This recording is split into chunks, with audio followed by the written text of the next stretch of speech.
এবার বিদ্রোহী ব্লকে নাম লেখাতে চলেছেন মমতা বন্দ্যোপাধ্যায়ের ঘনিষ্ঠ বলে পরিচিত ফিরহাদ হাকিম।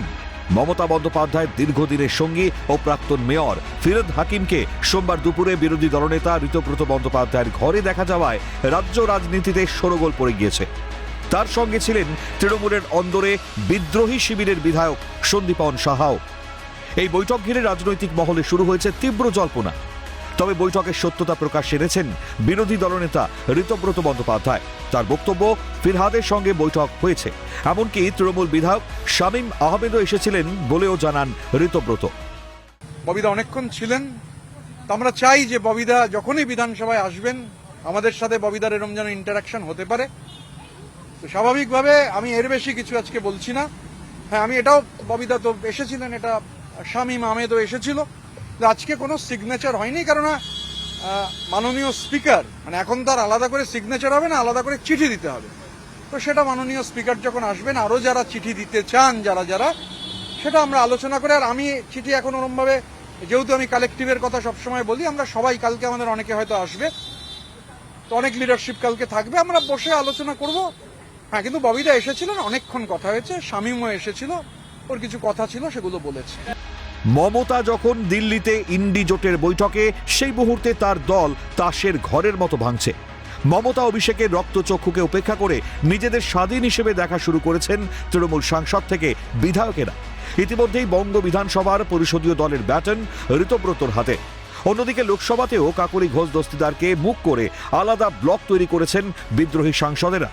এই আবহেই ঋতব্রতর সঙ্গে ফিরহাদ সাক্ষাৎ নিয়ে জোর জল্পনা তৈরি হয়েছে রাজ্য রাজনীতিতে।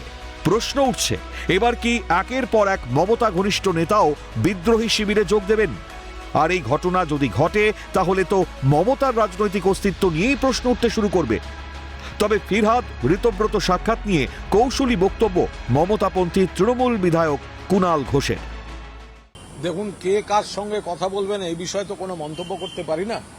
ফিরহাদ হাকিম মমতা বন্দ্যোপাধ্যায়ের দীর্ঘদিনের সৈনিক, প্রাক্তন পুরপিতা, প্রাক্তন মেয়র ইন কাউন্সিল, প্রাক্তন মেয়র, প্রাক্তন বিধায়ক, প্রাক্তন মানে এখনো বিধায়ক, প্রাক্তন মন্ত্রী, মানে এখনো বিধায়ক, নিশ্চিতভাবে বিধায়ক, প্রাক্তন মন্ত্রী এবং সংগঠনের অন্যতম গুরুত্বপূর্ণ নেতা। তিনি যদি কারুর সঙ্গে কোনো কথা বলে থাকেন, কি কথা বলেছেন সেটা না জেনে আমি কোনো মন্তব্য করব না। তবে তারপরে বেরিয়ে ফিরহাদ হাকিমের আমার সঙ্গে দেখা হয়, বেশ কিছু কথা হয়, আমি তার উপর দাঁড়িয়ে কোনো মন্তব্য করব না। ফিরহাদ হাকিমকে এতদিন দলের অত্যন্ত অনুগত এবং দক্ষ সংগঠক হিসেবেই দেখা গেছে।